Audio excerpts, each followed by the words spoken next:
Oh, yeah, that's a good question from D Holmes Gaming, Fred. Yeah, I was waiting for you to shut up. No, um,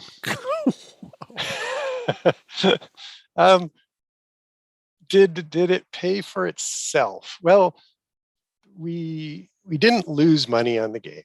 If we had if we had gotten the game out sooner, I don't know where on that curve we would have been, but we weren't ready to get the game out sooner because we didn't actually kind of get the dialogue all written and in until right at the end.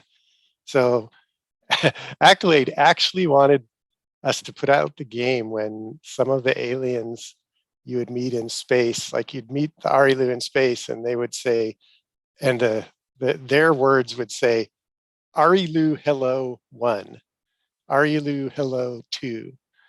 And we kind of thought that was not a good idea to put it out at that point. Um, and then they used their right not to pay us anymore. And that was their right. And we couldn't put out a game that at least didn't have the dialogue all the way in it. So so we had to self-fund. We made more than we spent on it, but it didn't make a ton of money for us. Although that was the PC version, and then the 3DO version did pretty well. But I would say it's more a cult classic than a than a commercial success. Either case, I think Crystal was a little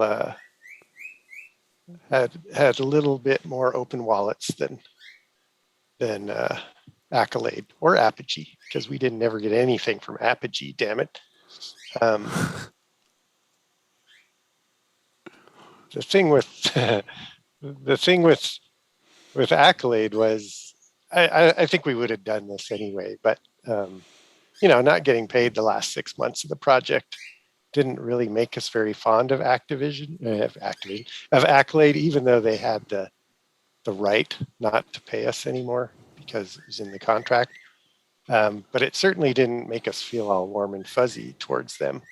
And then they're wanting to put out the game when we had Arilu Hello 1 and Hello 2 in it.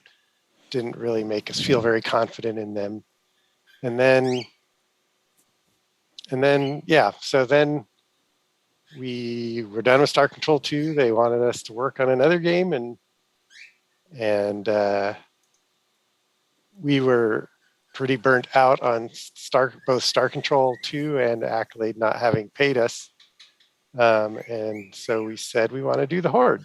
And they said, well, we want you to do Star Control 3, because by then at least critical reviews had come out of Star Control 2, and they saw how well it was accepted by critics, at least. And so they said, hey, make Star Control 3. Because actually Star Control 1 was pretty successful for them. But anyway, we said, well, okay, so how much, what's the contract going to look like? And they said, well, let's do the same contract we did for Star Control 2.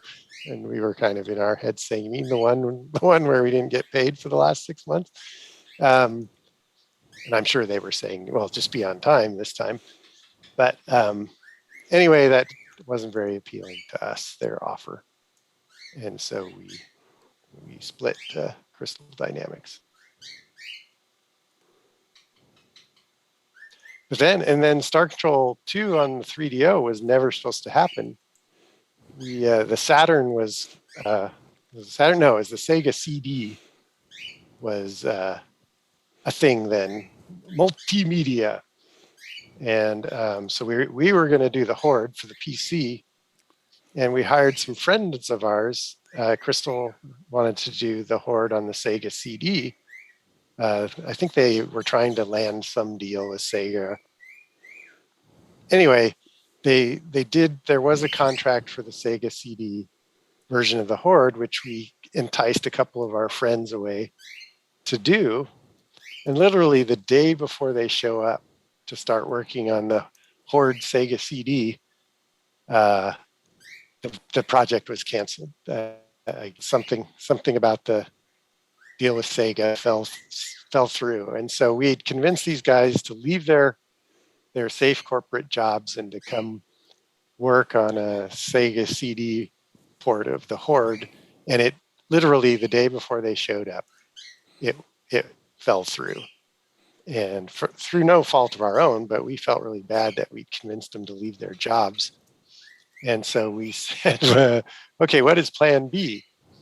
And so since we had just finished Star Control 2 and we were kind of building off that engine for the Horde, at least initially, it was just kind of sitting there already. And all that we had to do was convince Crystal Dynamics to make a deal with Accolade to license Star Control 2 to Crystal.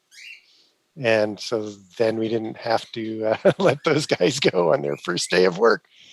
And that's how Star Control 2 on the 3DO came to be.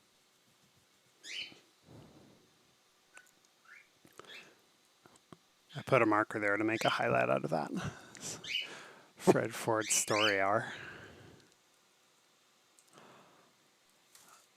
I did tell them they were fired anyway when they came in the next morning. But